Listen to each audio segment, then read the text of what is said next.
Magandang umaga, kumusta po? Narito po ulit ang update natin para sa lagay ng ating panahon ngayong umaga po ng September 1, 2024 na kung saan sa ngayon po ay dalawang weather system ang umiiral po ngayon dito sa ating bansa. Mayroon pong habagat dyan sa may Palawan, western section ng Visayas at Mindanao, habang sa silangan ng Visayas ay patuloy po natin na minomonitor ang sama ng panahon na nagbabanta na maging bagyo, at kung maging bagyo na yan ay tatawagin po sa local name na Bagyong Enteng, habang nasa layo po ng 239 km east of Southern Samar. Tutulot na po ngayon ng mga pag-ulan sa malaking bahagi ng Kabisayaan, Southern Luzon at ilang bahagi ng Mindanao, pero posible naman na liliko yan, pero atin lamang pong babantayan dahil posible pa rin pong mabigla ang pagbabago, lalo na at nandyan pa rin sa may karagatan papalapit sa ating kalupaan, at posibleng lalakas yan into typhoon category bago po makalabas sa ating area of responsibility sa darating pa po na weekend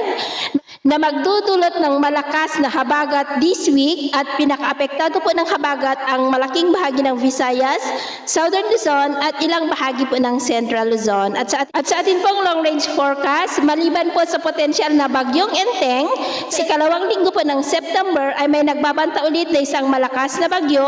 na patuloy po na magpapalakas ng habagat, at ang development po ng mga itong ating babantayan kung matutuloy po o hindi. At sa lagay ng ating panahon, ngayong madaling araw, dahil sa potensyal na bagyo at ng habagat ay maulan po sa malaking bahagi ng Visayas, Southern Luzon, Caraga, ilang bahagi ng Northern Mindanao, Zamboanga Peninsula at Sulu Archipelago. At mamaya ay sisikat po ang araw sa malaking bahagi ng ating bansa, lalo na po dito sa Northern at Central Luzon, maging po sa ilang bahagi ng Mindanao, pero may tsansa pa rin ng maulap na kalangitan with isolated rains sa ilang bahagi po ng Southern Luzon, Kabisayaan, Surigao del Norte at Sulu Archipelago. At mamayang hapon, mas maraming lugar na po ulit ang makakaranas ng mas maulap na kalangitan with isolated light to heavy rains sa mas malaking bahagi po ng ating bansa. Kaya kung lalabas tayo sa ating matahanan, ay gawin po natin lagi ang magdala ng kahit anong panangga natin sa init ng araw, at proteksyon na rin po sa mga biglaang buhos ng ulan.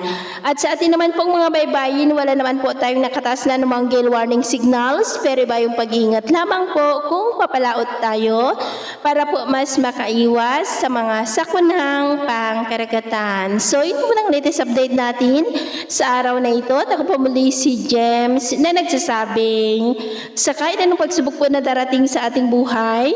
huwag po tayong mawawalan ng pag-asa. Thank you and God bless!